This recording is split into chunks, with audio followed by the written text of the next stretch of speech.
Capítulo 5. María. Luego de estar en la villa de Betania y contemplar el poder de Jesús al resucitar a Lázaro, me aventuré a acompañar a los amigos del Nazareno en uno de sus constantes viajes misioneros. Pedro y Santiago se acercaron a mí para entregarme una bolsa de cuero llena de monedas. Tal vez Judas había sido enviado por el maestro a otra región. Después de la primera ocasión de nuestro encuentro no volví a verlo. Sospeché que él estaba descuidando el manejo de las finanzas. Me sorprendí que la bolsa estuviera llena.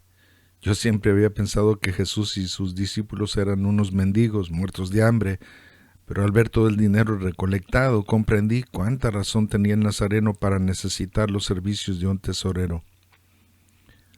Llegamos a la región de Magdala, una pequeña ciudad que estaba a unas 3 millas al suroeste de Capernaum. La casa donde nos hospedamos era enorme. ¿De quién es esta finca?, le pregunté a Juan, el hermano de Santiago. Él me miró como si yo estuviera delirando. ¿No lo sabes? Me encogí de hombros. ¿Acaso él no recordaba que yo era nuevo en el grupo? María es una persona bastante conocida en esta ciudad. Por lo que veo es bastante rica. Claro. Juan continuaba mirándome de forma rara. Hemos estado varias veces en esta ciudad. Magdala. ¡Oh! Exclamé levantando mi rostro al recordar algo muy importante. Entonces ella es María Magdalena. Me parece que has perdido la razón, me dijo Juan, meneando la cabeza, retirándose de mí como si yo estuviera leproso. Entonces no era raro que la dueña de la finca invitara al Nazareno cada vez que él decidía pasar por aquella ciudad. Decidí estar entre los discípulos lo más callado posible para ver si podía enterarme un poco más acerca de la vida de nuestra anfitriona. Para mí ella se había convertido en un misterio. Los demás discípulos estaban afuera, disfrutando del aire fresco de la tarde. Me acerqué a Felipe y Andrés, aunque no demasiado, para no darles la impresión de que también yo estaba interesado en el tema al meter mis narices en su conversación. María siempre ha sido conocida por tener una naturaleza un tanto... Andrés buscaba la palabra correcta. Apasionada e impetuosa. ¿Tú crees que por eso se endemonió? Andrés suspiró. No sé, Felipe. La gente dice que ella cometió adulterio, pero no le pudieron probar nada. Pues nadie abre su espíritu a los demonios así como así, objetó Felipe. Quizás es cierto que era una adúltera. Esperen, les dije. ¿En verdad María estaba poseída por demonios o solamente estaba enferma? Andrés me miró extrañado por mi pregunta.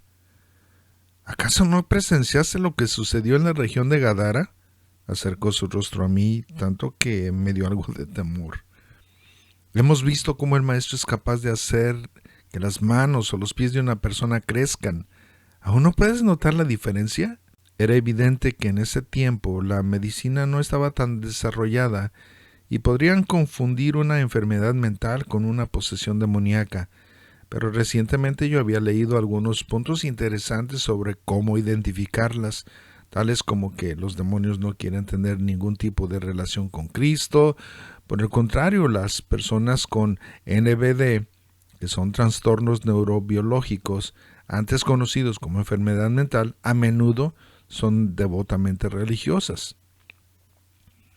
En los relatos del Nuevo Testamento que involucran demonios, los entes hablaron de manera racional. Sin embargo, las personas no tratadas con esquizofrenia a menudo hablan sin sentido y saltan rápidamente entre temas no relacionados. Por otra parte, también los demonios hablan a través de las personas para transmitir conocimiento que de otra manera no podrían haber sido conocidos por los individuos poseídos. Las personas con NBD no tienen la capacidad de conocer hechos que no han adquirido mediante el aprendizaje normal. Además, existe un aspecto de la actividad demoníaca que es simplemente espeluznante. Es el poltergeísmo, levitación, trances, telepatía, etc. Estas manifestaciones también tienen un impacto, entre otros, no solo en los poseídos. Con la esquizofrenia, el efecto del trastorno es solo en los que sufren este desorden, no en otros. Algunos autores que tienen la experiencia clínica tanto con enfermedad mental como con posesión demoníaca creen que los pacientes quienes afirman estar poseídos es muy probable que no lo estén, ya que los demonios prefieren no exponerse de manera voluntaria y si se obligan ellos mismos a permanecer ocultos. Sin embargo, un amigo mío y yo tuvimos la experiencia de ser testigos que algunos demonios, siempre astutos, buscan refugiarse en la religión con el fin de pasar inadvertidos. Si la oración resuelve el problema, entonces probablemente no era esquizofrenia, sino una posesión. Pero si la medicina ayuda a aliviar el problema, entonces aquellos no era una posesión demoníaca. Mi curiosidad por averiguar si lo de María Magdalena había sido espíritus demoníacos, al principio había sido un tanto morbosa, pero ahora deseaba entender lo que ella había experimentado. A lo que me refiero, precisé, es que tal vez María tenía una enfermedad mental. Creo que eso te lo podría contestar ella misma. ¿Cómo crees?, le respondí. Nunca me atrevería a preguntarle nada con respecto a su vida privada. Andrés tenía razón al no contestarme. Por alguna razón casi siempre esperamos obtener respuestas correctas de terceras personas en lugar de ir con la gente indicada. A pesar de todo el chismorreo en tanto a esa mujer era evidente que la vida de María se había convertido en un misterio aún para ellos.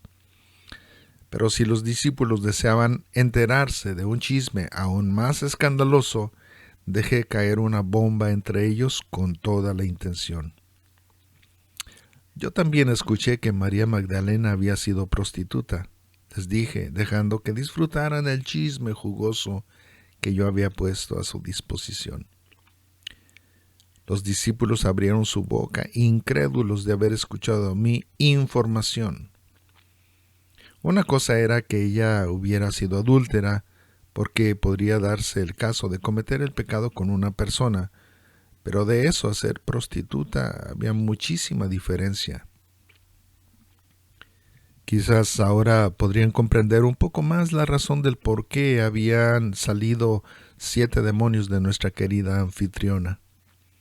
Por supuesto, todo lo que decía la gente, incluyendo algunos comentaristas bíblicos, era una simple conjetura y lo único que se sabía con certeza era que Jesús había expulsado a 7 demonios, liberando a la persona y el espíritu de la mujer, sin tratar de limitar la enfermedad de la que fue curada a una sola esfera, es decir, física, mental, moral o espiritual. Era obvio que después de su inminente liberación, María, natural de Magdala, hubiera dedicado su vida para servir a su sanador. Entonces, de manera inesperada, nuestra anfitriona apareció en esos instantes. Nos habíamos olvidado que la tela que dividía el comedor no podía sofocar nuestra conversación imprudente, aun cuando hubiéramos bajado al mínimo el tono de nuestras voces. Con toda seguridad ella había escuchado gran parte de nuestra conversación, especialmente mi comentario. Pude sentir el látigo de la mofa de los demás cayendo sobre mi persona. Después de todo, mi última declaración había sido la más venenosa contra ella, aunque esa no había sido mi intención. Yo estaba consciente que cualquier información correcta que lleve un poco de veneno se transforma de manera automática en una herramienta de destrucción, y ese comentario destilaba veneno por todos lados. Los siervos de María habían traído algunas toallas y una palangana con agua. Ella me hizo sentar sobre un banco de madera, se arrodilló frente a mí, Levantó un poco mis vestiduras y comenzó a lavarme los pies. Su rostro era verdaderamente hermoso y sus manos suaves tallaban mis pies con delicadeza para quitar el polvo y la tierra pegada en ellos. Esa acción no solo me dio vergüenza, sino que me hizo sentirme el hombre más miserable y vil del universo y de sus alrededores. Ante tal demostración de humildad, no había duda que ella sí había tenido un encuentro real con el Nazareno. Pocos conocen la verdadera razón por la que una mujer se convierte en prostituta, me dijo sin levantar su mirada. Algunas mujeres son violadas por sus propios parientes. Vertió un poco de agua en la palangana, mojó de nuevo la tela con que me tallaba los pies y aplicó un poco más de presión. Otras mujeres son obligadas a prostituirse por infinidad de razones, por la presión y abuso de líderes, incluyendo los religiosos. Entendí de lo que estaba hablando, pero se me hacía casi imposible que desde aquel tiempo los hombres de Dios aprovecharan su posición e influencia en lugares sagrados para abusar de sus víctimas. No es algo nuevo, me dijo como si hubiera oído mis pensamientos. ¿Has escuchado de los pecados de los hijos de Elí? Asentí, orgulloso de tener un vasto conocimiento bíblico. Ellos ofrecieron fuego extraño en el altar de Dios, le dije. Ella sonrió con suavidad. No, esos sacerdotes fueron Nadab y Abiú, los hijos de Aarón, aunque eso también significa que muchos sacerdotes no están haciendo las cosas correctas. Sin esperar que el dolor de mi ignorancia menguara, ella continuó. Cuando Elí estaba muy viejo, oyó que sus hijos despreciaban las ofrendas de carne destinada a los sacrificios. Sí, también leí eso en la Biblia, corregí, en la ley. Ese era un gran pecado, dijo ella. Pero Ofni y Finés también estaban teniendo sexo con las mujeres que servían a la puerta del tabernáculo de reunión. Y Elí, su padre, que era el sumo sacerdote, en ese tiempo fue demasiado blando, sin imponerles alguna clase de disciplina que los apartara de la perversidad. Me sorprendí que esa parte yo la hubiera olvidado.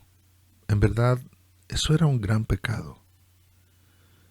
Mucha gente religiosa solo condena a la mujer como si solo ella tuviera la culpa, se quejó ella. No se ponen a pensar que cuando la mujer comete adulterio, también el hombre está pecando. Eso sin contar cuando alguien nos acusa de pecados inexistentes por sentir despecho o por envidia. María suspiró. Nací en una familia religiosa, comenzó a contarme María sin dejar de lavar mis pies. Cuando nací, mis papás tenían muy poco de asistir a ese lugar. Disfrutaba estar allí, me aprendía los versículos, era la más atenta en la clase y siempre la gente elogiaba mi buen comportamiento. Pudimos ver una sonrisa hermosa en el rostro de María. Desde que nací, cada reunión estaba presente.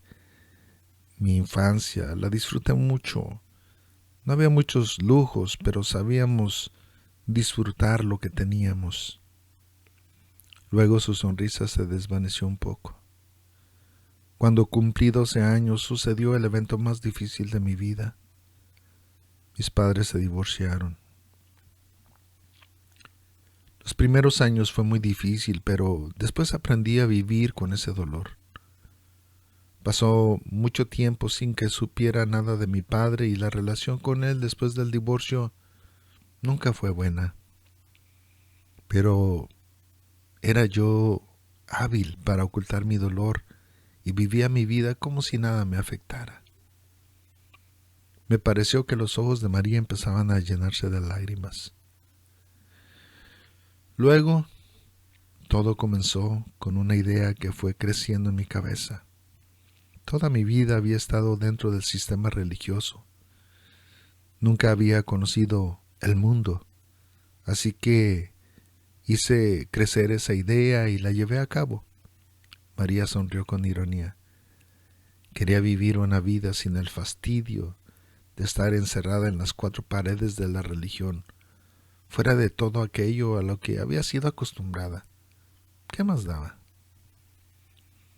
Algunos de los discípulos se acercaron para escuchar lo que ella me estaba contando. No parecía importarle a nadie qué tan malo podría ser. La gente vive toda su vida sin Dios y parece que les va bien, así creía yo. Así que dejé la congregación y comencé a tomar mis propias decisiones. Nuestra anfitriona exhaló un poco de aire. Tenía 21 años cuando, poco a poco, me fui alejando del lugar donde adorábamos. Una decisión mala me llevó a otra peor y cada vez me alejaba más de Dios. María hizo una pausa breve. Empecé una relación con un chico al que yo le gustaba. Sumado a eso, dejé de ir poco a poco a la congregación. Mentira tras mentira era mi diario vivir. Todo parecía perfecto, disfrutaba estar alejada de Dios, sin nadie que cuestionara mi comportamiento. Estaba en uno de los mejores centros de estudios del país, en una de las carreras con mayor prestigio en la sociedad, habiendo logrado lo que muy pocos jóvenes podían lograr. Tenía lo que la sociedad llama éxito. María levantó un poco su mirada para vernos a todos. En todo ese proceso cambié de novio muchas veces. Los tomaba demasiado a la ligera y no me importaba herir los sentimientos de los chicos con los que estuve. En uno de esos noviazgos pasajeros me embaracé. Eso no podía pasarme a mí. Yo era experta en métodos de esterilización. ¿Cómo te explicas que haya sucedido eso?, le preguntó Felipe. ¿Cómo es que los brebajes de esterilización no funcionaron? No lo sé, pero tenía ya 4 semanas de embarazo y eso no podía pasarme a mí. Ni siquiera amaba lo suficiente a mi novio como para tener un hijo de él. Estaba a la mitad de la carrera y mi prestigio no podría ser arruinado por un embarazo indeseado. ¿Qué explicación le daría a mi mamá que su hija, la más inteligente y exitosa, había hecho lo más estúpido? No estaba dispuesta a pasar esa vergüenza social, así que decidí abortar. El silencio reinó en el lugar durante unos instantes. Una vez que salí de la casa donde me hicieron el aborto, pensé que me sentiría libre, que todo estaría bien, que ahora sí tomaría buenas decisiones. Pero ese fue el evento que empeoraría aún más todo. Estábamos absortos, impactados por el testimonio de aquella hermosa mujer. Día a día vivía con culpa. Me sentía atormentada todo el tiempo, nada me hacía sentir bien. Algunas veces consideré el suicidio, pero nunca me atrevía a hacerlo. Aún así aparentaba ser feliz. María se enjugó un poco las lágrimas con una de las orillas de su delantal. No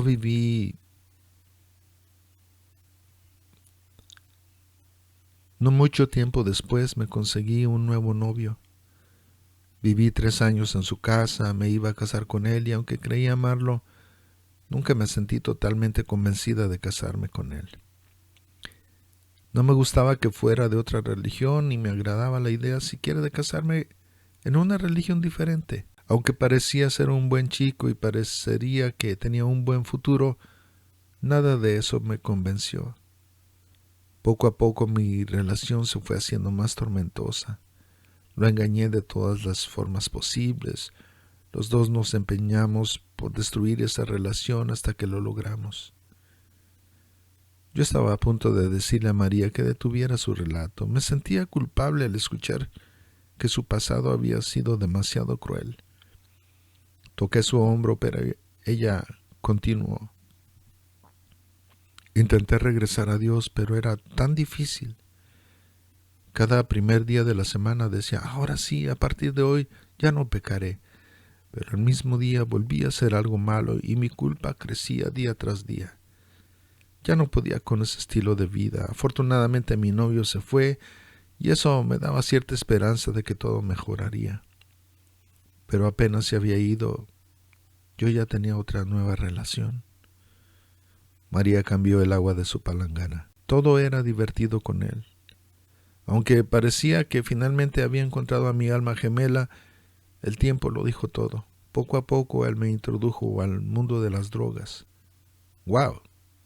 Por mucho tiempo había pensado que los narcóticos eran algo relativamente moderno hasta que escuché decirlo en los labios de esa mujer. Todo eso eran nuevas sensaciones. Suspiró María. Nuevos amigos, de esos a los que no les importa tu vida destruida, tus errores o tu pasado. Total, la vida de ellos estaba peor, aunque yo me había convertido en una pecadora profesional. De nuevo María enjugó sus lágrimas. Aún así trataba de ir a la congregación o al grupo de estudio religioso en hogares. Era amigable con los del círculo. Yo sabía disimular muy bien.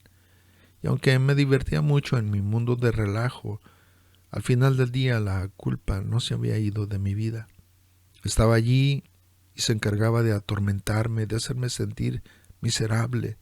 Perdí la noción del significado de la dignidad.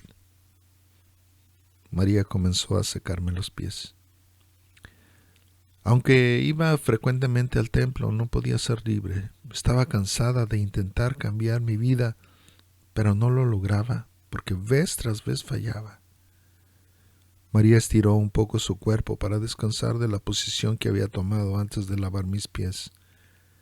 Sonrió al ver que ninguno de nosotros nos habíamos movido de nuestro lugar, atentos a su historia. Alguien me habló del Nazareno. El semblante de su hermoso rostro comenzó a cambiar. Se llegó la fecha de un encuentro con él. Pensaba que tal vez ir al lugar donde se encontraba podía hacer que mi vida cambiara.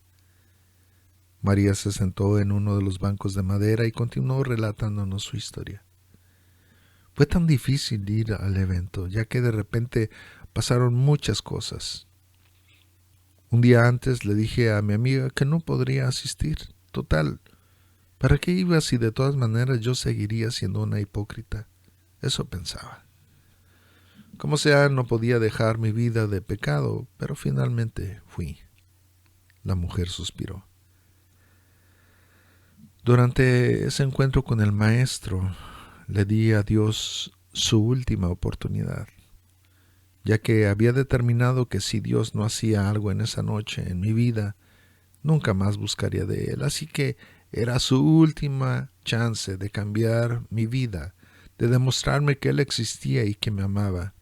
Era la última oportunidad de mostrarme al Dios que tanto había escuchado. Ese Dios del cual el rabino predicaba cada semana. Yo estaba determinada, así que más le valía que hiciera algo, o mejor me alejaría del templo, de todo lo religioso, y dejaría de buscar de Él. Creí ver en los rostros de mis compañeros que todos los que habíamos encontrado al Nazareno, de alguna manera u otra, nos habíamos sentido igual que ella. Si Dios existía verdaderamente, siguió María con su relato, me tendría que comprobar que Él tenía mejores sensaciones que las drogas. Me tenía que liberar de la culpa que me atormentaba todos los días. Así que Él decidía si tomaba o no esa oportunidad. María sonrió ampliamente. Esa noche pasó lo increíble. Fui libre. Su presencia era tan fuerte, tan increíble, mucho mejor que los efectos de las drogas. Me intoxiqué de su presencia, me liberó de culpa, me regresó mi dignidad, me hizo sentir la persona más amada. Sentí cómo sanó cada una de mis heridas y obtuve la paz que jamás había experimentado. Aquella hermosa mujer ahora lloraba de manera diferente. Sin duda alguna, Dios había tomado su última oportunidad. Esa noche fui la persona más afortunada. Él me abrazó y restauró cada área de mi vida. Ese ha sido el milagro más grande que he visto en toda mi vida. Sentí que un golpe religioso laceraba nuestra alma. ¿El maestro te abrazó?, preguntó Andrés con nerviosismo. María sonrió moviendo su cabeza para aclarar su afirmación. Me abrazó con su presencia. No entiendo, dijo Felipe. Quien no ha sentido el poder de su presencia no podrá entender que Él es mucho más que un humano. Tuve que hacerles una señal para que no la interrumpieran. Desde ese momento todo cambió. Jamás he vuelto atrás, nunca más me he drogado, nunca más volví a mi vida de pecado. Él me liberó de la culpa a la que había estado atada por tanto tiempo. Su paz ha estado conmigo, ya han pasado muchos años y he visto la mano de Dios en todas las áreas de mi vida. Ella volvió a mirar nuestros rostros. Él me ha restaurado completamente. Por mucho tiempo había escuchado de Jesús, sabía las historias increíbles y milagros que Él hizo, pero hoy puedo decir que mis ojos lo han visto. Había escuchado de Él, pero ahora lo conozco. María alzó su vista más allá, como si fuera capaz de penetrar el techo de aquella sala. Lo que antes sabía de Él era lo que me habían contado, pero ahora mis ojos lo han visto y he llegado a conocerlo. Sí, la mirada de ella irradiaba gozo y paz. Cuando vino el Maestro a mi vida, continuó diciendo María, me dio una nueva posición que yo trato de honrar día a día, viviendo de una manera digna de acuerdo a su plan original. Me maravillé al escuchar el testimonio de nuestra anfitriona. ¿Y qué acerca de lo que dicen de ti? Ella me miró con curiosidad. ¿Y qué dicen de mí? Bueno, no pude esconder la vergüenza en mi rostro. Dicen que eras prostituta, que vendía mi cuerpo. Yo asentí. La pregunta había sido demasiado cruda y cruel. Mucha gente vende algo más que su cuerpo, me dijo ella, mirándome a los ojos. Venden su posición, su integridad, sus sueños a muy bajo precio sin pensar en las consecuencias. Cambiar el sueño de Dios por tratar de alcanzar los nuestros o el de nuestros familiares es la prostitución más común entre las personas. Ella tenía razón. Quizás quise sacudirme lo que me tocaba de culpa y quise seguir presionando. Pero eso no contesta mi pregunta. María suspiró. Desde que el Maestro me encontró, no tengo que responder a eso ni ocultar lo que soy, me dijo sin reparos. Después de todo, el Señor y yo conocemos mi pasado y ninguno de los dos nos aferramos a esos recuerdos. Me importa vivir mi presente para Él sin preocuparme por el que dirán y fijo mi vista en el futuro sabiendo que está en las manos de Dios. Todo mundo trata de huir de su pasado, le dije. ¿No te cansas de que las personas traten de meterse en tu vida? No quiero irme de aquí, respondió ella. No es por orgullo o por desvergüenza. Tampoco existe algo material que me retenga, pero deseo que mi vida actual continúe siendo un testimonio fidedigno para todos aquellos que conocieron mis caminos. Eso es difícil, lo es, corroboró. Especialmente cuando los que te rodean no desean ver las evidencias de los cambios que Él ha hecho en nuestras vidas. Cuando María Magdalena se puso de pie por algunos momentos, todo parecía tener un significado diferente. Ella tiró el agua sucia de la vasija donde había lavado mis pies y se dispuso a repetir la misma acción con Felipe. Volvió a mirarme. No te olvides de cuidar bien la bolsa con el dinero que han puesto a tu cuidado, me dijo. Hay una ofrenda más que deseo darle al Maestro. A pesar de que vuelvan a criticarte. María sonrió. Tus enemigos siempre van a tratar de encontrar errores en tu vida. Hizo una pausa. Si no te los encuentran, buscarán la manera de inventártelos.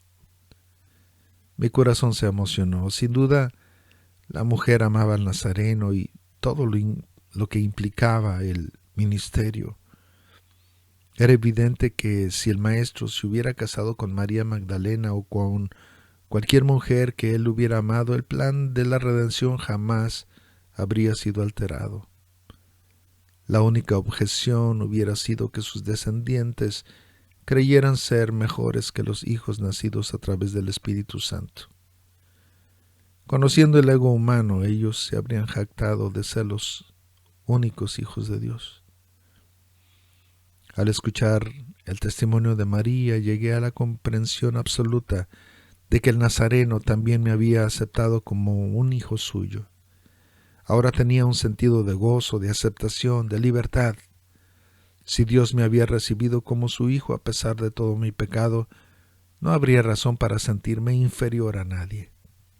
En verdad, era emocionante seguir de cerca al Nazareno, tanto que me olvidé que estaba dentro de un filme cuyo final todavía era un misterio para mí.